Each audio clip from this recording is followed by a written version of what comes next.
ஆண்டவரும் இரட்சகருமாய் இயேசுவின் நாமத்திலே உங்கள் எல்லாருக்கும் என் வாழ்த்துக்களை தெரிவித்துக் கொள்கிறேன். இந்த ஜீசஸ் காஸ்பல் டிவியின் மூலமாக உங்களை எல்லாரையும் சந்திப்பதில் மிகுந்த சந்தோஷம் அடைகிறேன். இந்த புதிய ஆண்டுக்குள் நாம் பிரவேசித்திருக்கிறோம். ஒரு மாத காலம் நடத்தியிருக்கிறார். அதே போல இந்த புதிய மாதத்தில் நடத்துவார். பிப்ரவரி மாதத்திற்குள் பிரவேசிக்கிறோம். ஆண்டவர் நன்மையினால், கிருபையினால், ஆசீர்வாதத்தினால், அற்புதங்களினால், விடுதலையினால, சமாதானத்தினாலே நிறைத்து ஆசீர்வதிப்பார். இந்த பிப்ரவரி மாதத்திற்குரிய வாக்குத்தத்தமானது ஏசாயா 43ஆம் அதிகாரம் 19வது வசனத்திலே சொல்கிறார், இதோ நான் புதிய காரியத்தை செய்வேன், இப்பொழுது அது தோன்றும், நீங்கள் அதை அறியீர்களா? நான் வனாந்தரத்திலே வழியில் அவாந்தர வழிகளிலே மாறுகளை உண்டாக்குவேன். இந்த வருடத்திலே கர்த்தரை நோக்கி பேசின ஒரு காரியம், கர்த்தருடைய செயல்களை நான் அவர் செய்ய போகிறேன். இந்த பிப்ரவரி மாதத்திலே நான் ஜெபித்த போது ஆண்டவர் சொன்னார், புதிய காரியத்தை நான் செய்வேன், புதிய பிரேக் த்ரூ வரும். This is the month of breakthrough. அநேகருடைய வாழ்க்கையில புதிய திருப்பங்கள் பார், டர்னிங் பாயிண்ட்கள் பார். அது மட்டுமல்ல, திருப்பு முனைகளை தேவன் உண்டாக்குவார். வியாபாரங்களிலே, குடும்பங்கள்ல திருப்பு முனைகள் பார், ரட்சிப்பு வார், சமாதானம் இறங்கும். அது மட்டுமல்ல, ஊழியத்திலும் பெரிய பிரேக் த்ரூக்களை இந்த ஆண்டு மாதத்திலே ஆண்டவர் புதிய காரியங்களை செய்கிறார். பழைய காரியங்கள் அல்ல, சாதாரண காரியங்களை செய்கிறவர் அல்ல, அசாதாரணமான காரியங்களை செய்கிறார். பெரிய காரியங்களை நமக்கு செய்கிற தேவனாக இருக்கிறார். இந்த புதிய வருடம் தொடங்கும் பொழுது அநேகர் என்ன பண்ணுவார்கள், இந்த இருக்கிற சோஃபாவை மாற்றி இங்கே வைப்பார், நாற்காலியை தூக்கி அந்த பக்கம் வைப்பாங்க, டிவியை அந்த இடத்துல தூக்கி வைப்பாங்க, மற்ற ரூம்ல கட்டில் இருந்துச்சுன்னா வேற கட்டிலுக்கு மாற்றுவாங்க, இல்லை புது வாங்குவாங்க. இப்படி பல சேஞ்சஸ்கள் எதிர்பார்க்கலாம். ஆனால் ஆண்டவர் செய்கிற சிலர் என்ன பண்ணுவாங்க, சுண்ணாம்பு அடிப்பாங்க, நிறைய வீட்டுக்குரிய காரியங்கள் சுத்தம் செய்வாங்க. புது வருஷம் வருகிறது என்று இரண்டாம் புதிய மாற்றத்தை நாம் எதிர்பார்க்கிறோம். ஆண்டவர் அப்படியாக இந்த மாதத்திலும் நமக்கு புதிய காரியங்களை, நியூ சேஞ்சஸ் கொடுக்க போகிறோம். நம்முடைய வாழ்க்கையிலும் நம்முடைய ஜீவியத்திலும் ஆண்டவர் புதிய காரியங்களை செய்யலாம். புதிய காரியம்னா சாதாரண, இந்த வருஷத்தின் வாக்குத்தத்தமே பெரிய காரியங்களை செய்வேன் என்று புதிய அத்தியாயங்களை தொடங்க போகிறேன். புதிய காரியத்தை தேவன் உண்டு பண்ணுவேன் என்று இன்றைக்கே தோன்றும் என்று வாக்கு கொடுக்கிறார். இன்றைக்கு அவர் தேவன் வெளிப்படுத்தும் விசேஷம் 21ஆம் அதிகாரத்திலே 5வது வசனத்திலே சொல்லுகிறார், நான் சகலத்தையும் எல்லாவற்றையும் ஆண்டவர் மாற்றி போட்டார். புதிய காரியம் நாம் பழசெல்லாம் எடுத்து போட்டு, எழுப்புதலின் காரியம் புதிய காரியம் என்று சொல்லும் போது அது ஒரு எழுப்புதலின் காரியம்.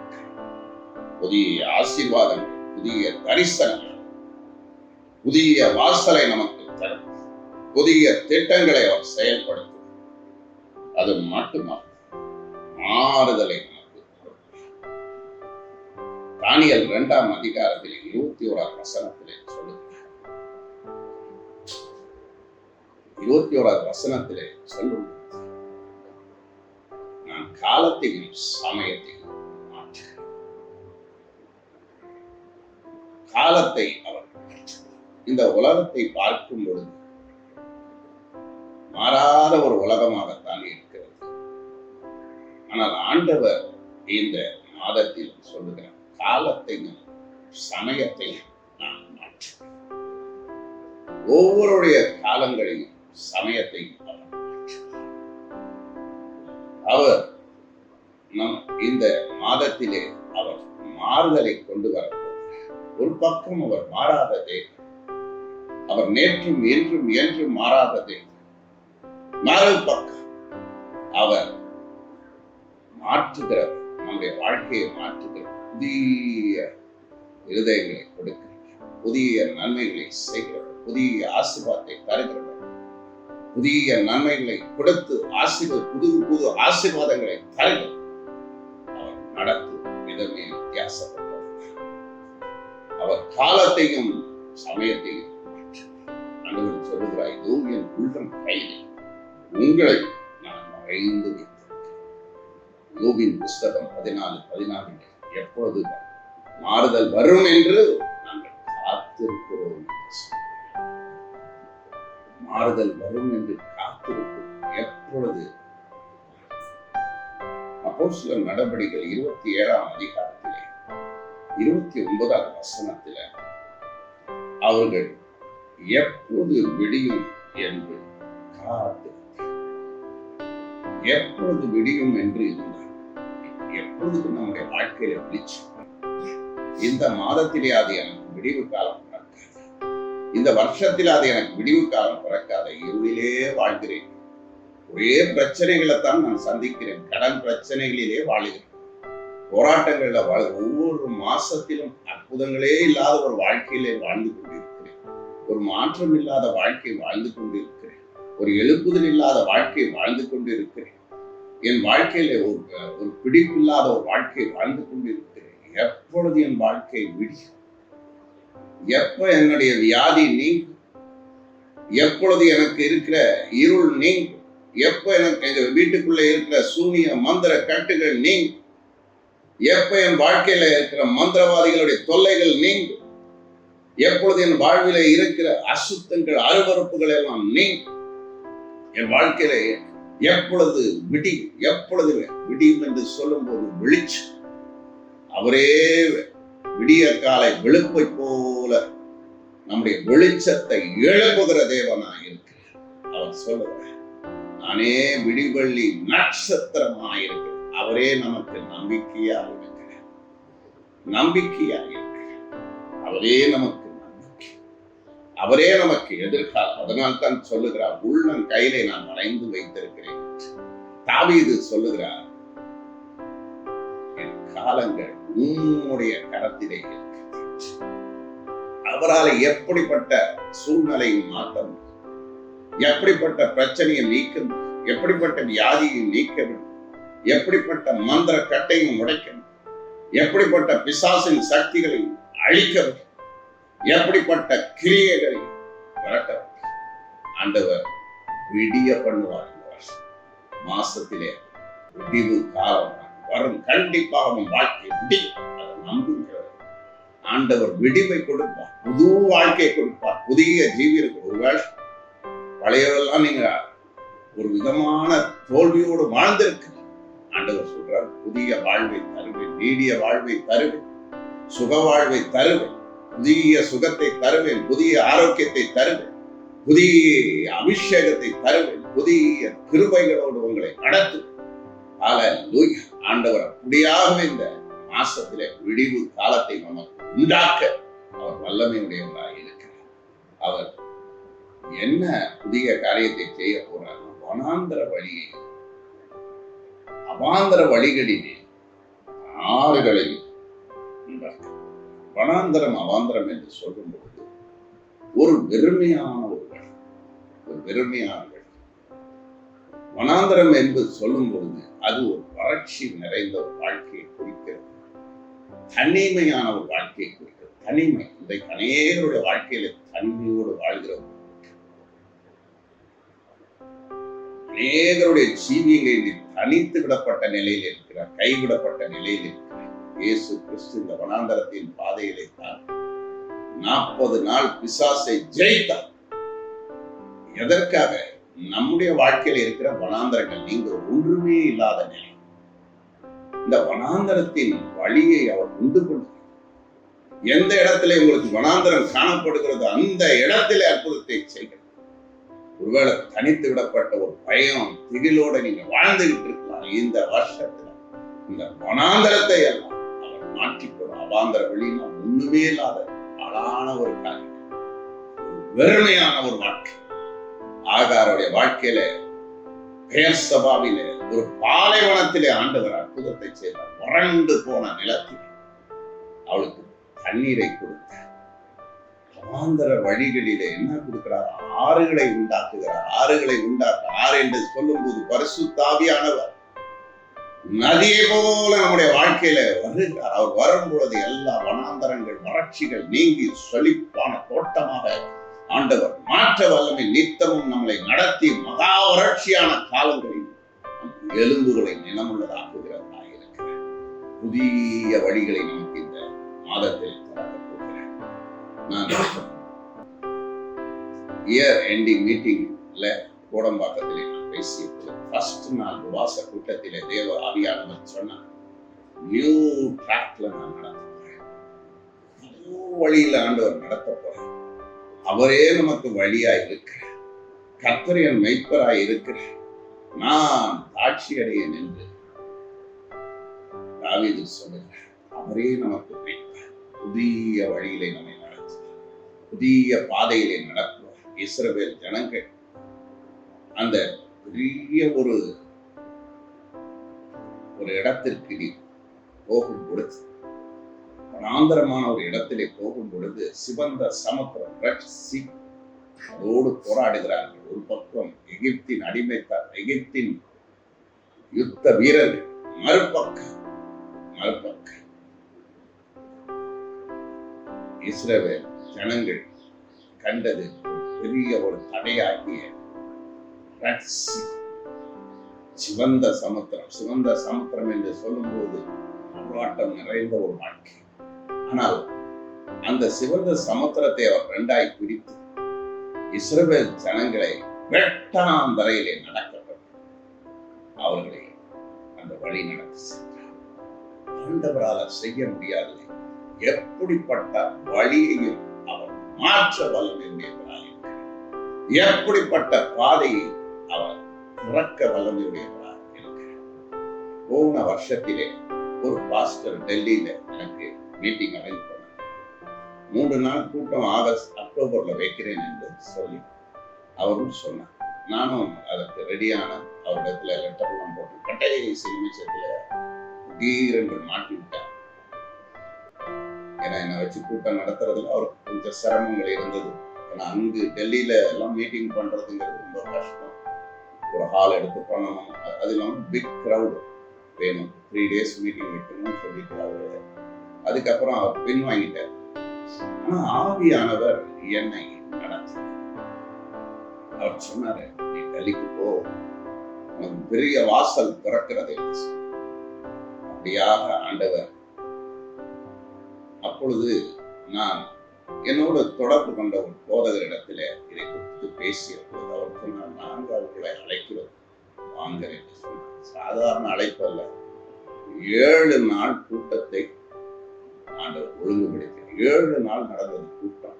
திருவிழாவை போல கூட்டம் நடந்தது. ஆண்டவருடைய திட்டம், ஆண்டவருடைய சித்தம் பெரிய காலையில். நம்முடைய வழிகள் சாதாரண வழிகள், நம்முடைய பாதைகள் வெறுமையான பாதைகள். நம்ம நம்மளா போற ரூட்டு வெறுமை. ஆனா அந்த வெறுமையில ஆண்டவர் நம்மளோடு இருந்து அவர் நடத்தும் போது, அவர் நம்மளை நடத்தும் போது புது வழிகள் திறக்கும், புது வாசல் திறக்கும், வேலை வாசல்கள் திறக்கும், புதிய கதவுகள் திறக்கும், புதிய வழிகளை அவர் திறந்து அவர் நடத்தும். அவர் வல்லமை உடையவராக இருக்கிறார். இன்றைக்கு நம்முடைய வாழ்க்கையில் அந்த டெல்லி ஊழியத்தை அவ்வளோ சிறப்பாக 7 நாட்கள், நான் 3 நாட்கள் தான் டேட் கொடுக்க கடைசியில் அக்டோபர் மாதத்திலே தேவன் வழியை. அது மட்டுமல்ல, அதே மாசத்திலே மும்பை பட்டணத்தில் ஒரு வழிகளை திறந்து நடத்தினார். 13 நாட்கள் தேவன் ஊழியத்தில் அதை நடத்தினார். அதே போல டிசம்பர் மாசத்தில் ஆண்டவர் பெரிதான காரியங்களை செய்வார். ஒன்றுமே இல்லை டிசம்பர் மாசத்துல. ஆனால் ஆண்டவர் அற்புதமாக நடத்தினார். அவர் இல்லாதவைகளை இருக்கிறது அழைக்கிறது. 1ஆம் தேதி தொடங்கினதிலிருந்து 31ஆம் தேதி வரைக்கும் இந்த 2024 வருஷத்தை திரும்பி பார்க்கும்போது பெரிய பெரிய காரியங்கள் எல்லாம் செஞ்சேன். புது புது வழிகளை திறந்தார். நம்முடைய வாழ்க்கையில் வேலைகளை திறப்பார், திருமணங்கள் காரியங்களை திறப்பார், புது ஆசீர்வாதங்களை திறப்பார், புதிய வழிகளினால் நடத்தி கடைசியாக இந்த வழிகள் நமக்கு திறக்கப்படும் இன்றைக்கு அது தோன்றும் என்று சொல்லுகிறார் ஆண்டவர். 18வது வசனத்திலே சொல்லுகிறார், முந்தினவைகளை நீங்கள் நினைக்க வேண்டாம், பூர்வமானவைகளை நீங்கள் சிந்திக்க வேண்டாம், இதோ நான் புதிய காரியத்தை செய்கிறேன், அது இப்பொழுதே. ஆண்டவர் சொல்றாரு, இதோ நான் புதிய காரியத்தை, அது இப்பொழுதே தோன்றும்னா இன்றைக்கே, இனிமேல், இமீடியட்லி அந்த புது காரியத்தை செய்ய போகிறேன். ஆனால் நம்முடைய வாழ்வில் பழசெல்லாம் விட்டுடும், பழைய காரியத்தெல்லாம் நினைக்க கூடாது, அதை மறக்கணும். பழைய பாவங்களை, பழைய அக்கிரமங்களை, பழைய சாபங்களை, பழைய கண்ணீர்களை, பழைய துக்கங்களை, பழைய கவலைகளை, பழைய தோல்விகளை, பழைய பிரச்சனைகளெல்லாம் நெகட்டிவ்ஸே பேசிட்டு இருப்போம். அந்த காலத்துல இப்படி நடந்துச்சு, அப்படி நடந்துச்சுன்னு சொல்லி அதையெல்லாம் நம்ம ஃபர்கெட் பண்ணணும். எல்லாவற்றையும் விட்டு என்ன புது காரியத்தை ஆண்டவர் செய்ய போறார். நம்மளுடைய நினைவெல்லாம் ஆண்டவர் என்ன செய்ய போறார் என்பதை மட்டும் சித்தத்துக்கு ஒப்பு கொடுக்கும் போது கண்டிப்பா இந்த மாசத்திலே புதிய காரியங்கள் உங்களுக்கு நடக்கும். புது புது புது ஆசீர்வாதங்கள், புது புது துருத்தியை கொடுப்பார், புதிய மாவை கொடுப்பார், புதிய திராட்சரசத்தை கொடுப்பார், புதிய தானியத்தை கொடுப்பார், புதிய நன்மையினால் உங்களை நிறைத்து ஆசீர்வதிக்க வல்லமை உடையவராக இருக்கிறார். இதை உங்களை, உங்கள் குடும்பங்களை கூட அப்படியே நடத்தி செல்லும். ஆனால் உங்களுடைய வாழ்க்கையில பழச நினைக்கக்கூடாது. சிலர் பழைய சாட்சி சொல்லும் போது கூட நான் இப்படி குடிக்கிறேன், இவ்வளவு பாவம் செஞ்சிருக்கேன், இதே பாவம் அதையே மென்ஷன் பண்ணி பேசுவோம். சிலர் சாட்சி ஊழியம் செய்கிறவங்க கூட அவர்களை நான் தவறாய் சொல்லல, ஜீசஸ சொல்றதை நம்ம மறக்கக்கூடாது. ஏன்னா சாட்சி சொல்றதுக்கு விலை இருந்த அற்புதம் செய்தார், இயேசுவை மாற்றினார், அதுதான் சொல்லணுங்க ஒழிய இன்னைக்கு அவங்க அதான் போக்கஸ் பண்றது. மந்திரவாதி ரசிக்கப்படாங்க, மந்திரத்தை பத்தியே தான் பேசுவோம். பழைய அப்போ என்ன ஆகுதுன்னா பழசையே நம்ம நினைச்சிட்டு இருக்கிறதா இருக்கு. பழையச நம்ம விட்டணும். முதல் பழைய வாழ்க்கை, பழைய பாரம்பரியங்கள், பழையவைகளை எல்லாம் நினைச்சுக்கிட்டு கிடக்கூடாது. அன்னைக்கு நான் அப்படி இருந்தேன், இப்படி இருந்தேன். ஆண்டவர் அதை காட்டிலும் மேலாக நம்மை ஆசீர்வதிக்க வல்லமை, எப்படி நம்மளை நடத்த வல்லமை, புதிய வழிகளிலே மாசத்தில் நடக்க போகிறார், புதிய காரியங்களை செய்ய போகிறார், புதிய புதிய அற்புதங்களை எல்லாம் இந்த மாசத்துல அற்புதங்கள் எல்லாம் நடக்க போகுது. தண்ணீரை திராட்சரசமாய் மாற்றினார், கிருபை செய்வார். அதே சமயத்துல நம்மளும் மாறணும். நமக்கு மாற்றம் வேணும்னா 2 கொரிந்தியர் 5:17 தான் வார்த்தை. ஒருவன் கிறிஸ்துவுக்குள் இருந்தால் புதிய சிருஷ்டியா இருக்கிறான், பழையவைகள் எல்லாம் நம்முடைய வாழ்க்கையில பழசெல்லாம் எடுத்து போட்டோம். பழைய கோபம், பழைய பாவங்கள். இன்னைக்கு நிறைய பேருடைய வாழ்க்கையில பழைய மனுஷன் இருந்துட்டு தான் இருக்கிறான். நம்ம புதியவர்களா மாறணும். ஒருவன் ஆவியினால் பிறவாவிட்டா தேவனுடைய ராஜ்யத்திலே பிரவேசிப்பதில் ஆவியிலே நாம் பிறக்க வேண்டும். கிறிஸ்துவுக்குள்ளே நாம் பிறக்க வேண்டும். கிறிஸ்துவுக்குள் நாம் மரித்து ஜீவனுள்ளவர்களாக மாற வேண்டும். ரோமருக்கு எழுதின நிருபம் 6ஆம் அதிகாரத்திலே 3-5 வசனத்தில் வாசிக்கும் நம்முடைய வாழ்க்கையில புதிய மனுஷனா மாறணும். புதிய சுவாபங்கள் நமக்கு வேணும். புதிய இருதயம் நமக்கு வேணும். கல்லான இருதயத்தை நாம் உடைக்கணும். சதை உள்ள இருதயம், நம்ம மாம்ச இருதயம் நமக்குள்ள இருக்கக்கூடாது. கோப குணங்கள், எரிச்சல் குணங்கள், மூர்க்க குணங்கள், தேவனுக்கு பிரியமில்லாததை எல்லாம் பழைய வாழ்க்கையெல்லாம் இந்த போகி பண்டிகைக்கு என்ன செய்வாங்க, பழசெல்லாம் தூக்கி போடுவாங்க.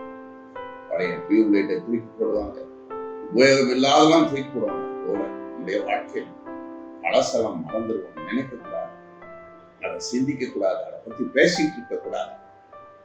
நம்ம நினைப்பெல்லாம் புதிய காரியத்தை ஆண்டவர் என்ன செய்ய போகிறார் நம்ம வாழ்க்கை. ஏன் நினைங்க, ஆண்டவருடைய வழிநடத்தலுக்கு கீழ்ப்படிந்த ஆளுங்க ஆண்டவர் மாசத்தை புதிய காரியங்களை செய்ய போறார். உங்க வீட்டுல புதிய காரியங்கள் நடக்க போகுது, பிள்ளைகள் வாழ்க்கையில புதிய காரியங்கள் நடக்க போகுது, பிசினஸ்ல புதிய காரியங்கள் நடக்க போகுது. நிறைய பேரோட வாழ்க்கையில ஒரு புதிய காரியத்தை, ஒரு புதிய அத்தியாயத்தை ஆண்டவர் தொடங்க போறார். நியூ பிகினிங் வரப்போகுது, புதிய ஆரம்பத்தை ஆண்டவர் செய்ய போறார். நிறைய பேருக்கு புது வாசலை திறக்க போறார், புது வழிகளை திறக்க போறார், புதிய நன்மைகளை நாம் நிரப்பி ஆசீர்வதிக்க கண்களை இந்த பிப்ரவரி மாதம் இதுதான் ஆண்டவர் செய்ய போறது புதிய காரியங்கள். அது எப்பொழுதே தோன்றும் என்று சொல்லுகிறார். ஒவ்வொருத்தருடைய வாழ்க்கையில புதிய ரட்சிப்பை கொடுக்க போகிறார், புதிய அபிஷேகத்தை கொடுக்க போகிறார், புதிய வரங்களை கொடுக்க போகிறார், புதிய கனிகளை கொடுக்க போகிறார். 2வது மாசம் என்று சொல்லும் போது டபுள் போர்ஷன் அனாயிண்டிங்க கொடுக்க போறார். எல்லாருமே டபுள் போர்ஷன் அனாயிண்டிங்க கொடுக்க போறார். ரீபாலா அந்தரா ஷபல புதிய கரவா. புதிய திருப்பங்கள் வருவதை நீங்கள் பார்ப்பீர்கள், புதிய வழிகள் திறப்பதை பார்ப்பீர்கள். சத்துலா ஹபல வரவா. நியூ பிகினிங் வருகிறது, புதிய ஆரம்பத்தை செய்தார் ஆவியான நிறைய பேரோட வாழ்க்கையில. திருமணத்தின் காரியங்களை ஒழுங்குபடுத்துகிறார், திருமண காரியங்களை ஆயத்தப்படுத்துகிறார். ஓவி கத்துல ஷபல வர வர வர வர. இந்த நாட்களிலே போராடி கொண்டிருக்கிற குடும்பங்கள்ல போராடுகிற ஆவிகள், போராடுகிறது சண்டை சச்சரவின் ஆவிகள், மூர்க்கத்தின் ஆவிகள், எரிச்சலின் ஆவிகள் போராடுகிறது. சில விக்கிரகத்தின் ஆவிகள் போராடுகிறது, சில மந்திரத்தின் ஆவிகள் போராடுகிறது. எல்லாத்தையும் எரிச்சு போடுகிறார். சில அருவருப்புகள், பாவ அருவருப்புகள், சோதாம் குமாரா பட்டணத்தை போல கிரிய செய்கிற முறைகேடு பாவத்தின் வல்லமைகள், வேசித்தனத்தின் ஆவிகள், விபச்சாரத்தின் ஆவிகள், இச்சையின் ஆவிகள், அருவருப்பின் ஆவிகள் எல்லாவற்றையும் இயேசுவின் இரத்தமானது ஊற்றப்படுகிறது. ஒவ்வொரு வீடுகளின் மேலே இயேசுவின் ரத்தம் ஊற்றப்படுவதாக. எல்லா இடரல் பிசாசுகள், தட்டைகளின் ஆவிகள், ஒரு சிலருடைய வாழ்க்கையில எது செய்தாலும் போக முடியாத நிலைகள், எல்லா தடைகள் உடைவதாக. அநேக குடும்பங்களை எல்லா பக்கத்திலும் நெருக்க ஒரு ஸ்டெப் ஆண்டவருக்குள்ள வச்சா பல போராட்டம் வருது. பிசாசு போராடிக்கிட்டே இருக்கலாம். எல்லா போராட்டத்திலிருந்து ஒரு விடுதலை வருவதாக. அப்படியாக இந்த இடத்துல எல்லா கட்டுகள் அவிழ்க்கப்படட்டும், மந்திர கட்டுகள் உடைக்கப்படட்டும், செய்வினை கட்டுகள் உடைக்கப்படட்டும், எல்லா மரண கட்டுகள் நீங்கி போவதாக. தேசத்தை ஆழ்கை செய்து கொண்டிருக்கிற எல்லா மரண இருளின் வல்லமைகள் இப்பொழுது நான் எரிக்கிறேன் இயேசுவின் நாமத்துல. இருளின் அதிகாரங்கள், பிசாசின் அதிகாரங்கள், மந்திரத்தின் அதிகாரங்கள் எல்லாத்தையும் எரிக்கிறேன் இயேசுவின் நாமத்தில. எல்லாம் சுட்டரிக்கப்படுவதாக. தேவ கிருபை இறங்குவதாக, தேவ வல்லமை இறங்குவதாக, தேவனுடைய அபிஷேகம் இறங்குவதாக, கர்த்தருடைய அக்கினி இறங்குவதாக. அநேகரை விட்டு பலப்படுத்துவீராக. ஊழியம் செய்கிற பிள்ளைகளுக்கு நீர் அதிசயங்களை செய்வீராக. புது வழிகள் திறக்கட்டும், சுவிசேஷ கதவுகள் திறக்கட்டும், சபை கதவுகள் திறக்கட்டும், மாநிலங்கள் திறக்கட்டும், தேசங்கள் திறக்கட்டும். புது வழிகளை ஆண்டவர் இந்த மாதத்தில திறக்கிறார். Open doors. ஹல்லேலூயா, ஹல்லேலூயா. இயேசு கிறிஸ்து ஹல்லேலூயா கென்ன வாயுடையவனை பார்த்து சொன்னாரே, ஹல்லேலூயா ரிபாலா தீக்கரபலவா எப்பத்தா திறக்கப்படுவாயாக என்று சொல்லி ஆண்டவர் வழிகளை திறக்கிறார். வாசல்கள், திருமண காரியங்கள் திறக்கப்படட்டும், ஆசீர்வாதங்கள் திறக்கப்படட்டும், அற்புதங்கள் திறக்கப்படுகிறது. அநேகருடைய குடும்பங்கள்ல புதிய காரியங்கள் நடப்பதாக. புதிய சுகமளிக்கிற வல்லமை இறங்கட்டும், புதிய ஆரோக்கியங்கள் வரட்டும் அப்பா, புதிய பலன் இறங்கட்டும் அப்பா. அற்புதங்களை, அதிசயங்களை செய்யும்படி செபிக்கிறோம் அப்பா. ஆண்டவரே, இந்த நேரத்தில ஆண்டவரே, யார் யாரெல்லாம் இந்த நிகழ்ச்சியை பார்க்கிறார்களோ கிருபை செய்யும் அப்பா. கிருபை செய். அநேகருடைய இருதயங்கள் திறக்கப்படட்டும், கட்டுகள் அறுக்கப்படட்டும், கடின இருதயங்கள் உடையப்படட்டும் இயேசுவின் நாமத்திலே. எல்லா கடின இருதயங்கள் உடையட்டும் ஐயா. மனம் திரும்பாத ஜனங்கள், மனம் திரும்பாதவர்களை நீ சந்திப்பீராக. சீர்கட்ட பிள்ளைகளே, என்னிடத்துல திரும்புகள் என்று சொன்னீரப்பா. This is the month of transformation. Hallelujah. புதிய காரியங்கள் வீடுகளிலே புதியவைகள் நடக்கட்டும், புதிய வீடுகள் கட்டப்படட்டும், புதிய லேண்டனை கொடுப்பதற்காக நன்றி அப்பா. புதிய பிசினஸை கொடுப்பதற்காக நன்றி, புதிய வேலைகளை கொடுப்பதற்காக நன்றி, புதிய வருமானங்களை கொடுப்பதற்காக நன்றி செலுத்துகிறேன். எல்லா மகிமையும் துதியும் கனத்தையும் கிறிஸ்து ஒருவருக்கே செலுத்துகிறேன். மீட்பரும் இரட்சகருமாய் இயேசுவின் நாமத்தில் செயல்படும் நல்ல பிதாவே. ஆமென். காட் பிளஸ் யூ, கற்றுக் ஆசை.